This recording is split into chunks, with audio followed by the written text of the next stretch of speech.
There's this lunatic on MSNBC at 10 o'clock every night named Lawrence O'Donnell. And I had sort of forgotten that he was a thing, but I guess he still has a show. And he went crazy on yours truly the other night. Hollywood Sean, turn on the lunatic. CNN is already owned by a right-wing Trump supporter and has compromised itself accordingly. The firing started right away in that new regime. That's why Jim Acosta is no longer there and others are no longer there. And everyone who remains has become much more careful in anything they might even think of saying about Donald Trump. And now CNN eagerly pays a Trump supporter to lie on CNN every day and night for Donald Trump. CNN did this during the first Trump presidential campaign and presidency. CNN regularly paid Trump supporters to lie about Trump on CNN, but the CNN regime then realized that was a mistake. And they stopped doing it. They stopped paying for lies.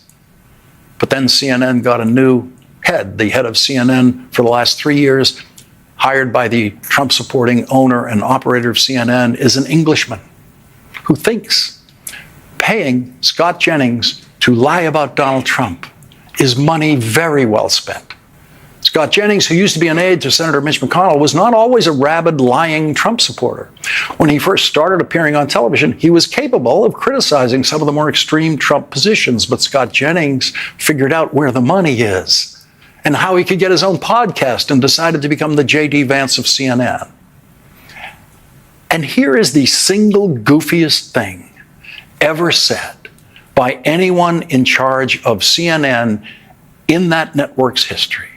The lost in America Englishman who heads CNN said, quote, "Scott's like D'Artagnan. He's got his sword out, and he's got about 4 Democrats against him, but he spiked them all off. That's much more like it, I think. He's a worthy opponent, as it were, for the Democrats in the room. And it makes not just good television, but also for in some ways, a slightly deeper testing of the ideas all the way around the table. Good television." Here's how bad that television is that they make over there. The show that Scott Jennings frequents the most is on opposite this program. And that show, on a good night, gets half of the audience of this show. This program usually has an audience triple the size of the terrible television that Scott Jennings is delivering on the absurdly degraded version of CNN, presided over by the man who thinks lying for Donald Trump on TV is an honorable pursuit and should be paid for by CNN. Scott's like D'Artagnan, he says. Lie?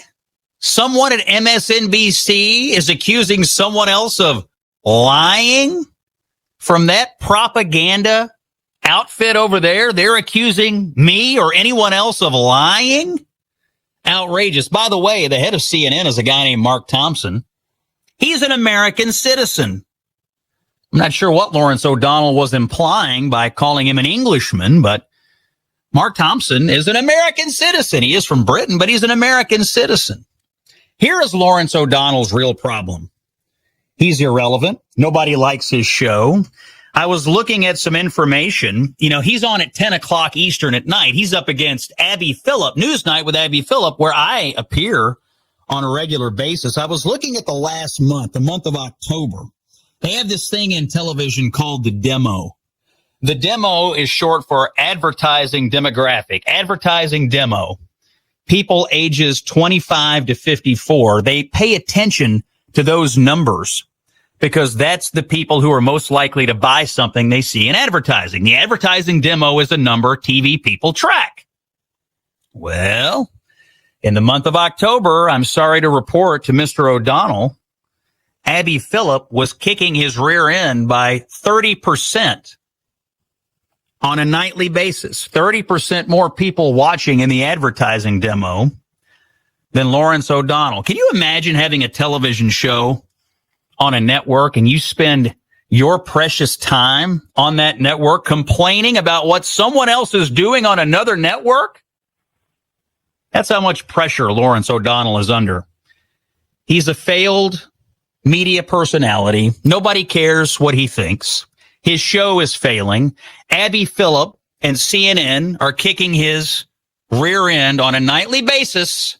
And so he goes on TV under all this pressure and has a psychotic episode and starts complaining about Mark Thompson and me.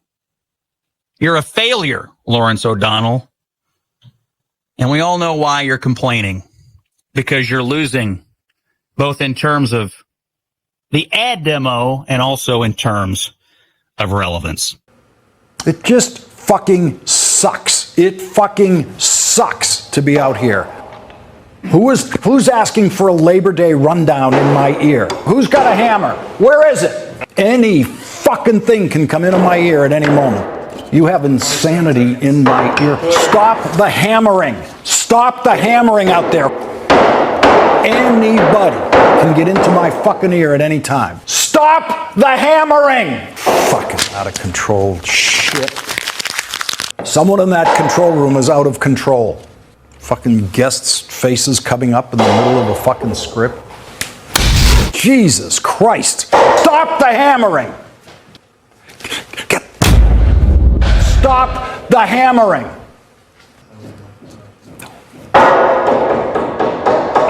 Where's the hammer? Is it on the, go up on the other floor. Somebody go up there and stop the hammering. Control room tonight. Well, in this fantasy that he's going to get it all back in the debates against someone. You have insanity in my earpiece. I think it's something Republicans are rising to. Stop the hammering. Stop the hammering out there. Who's got a hammer? Where is it? If he wins it, where's the hammer? Is it on the, go up on the other floor. Somebody go up there and stop the hammering. The polarized electorate. Where stop the hammering. Call fucking Phil Griffin. I don't care who the fuck you have to call. Stop the hammering. That's all for today. Thank you. If you want global news to keep you up to date on any new developments, please subscribe our channel and forward our content with your friends on social media and email. Thank you very much for keep supporting me. Stay safe, be blessed. Namaste. Thank you, God bless you, and God bless America.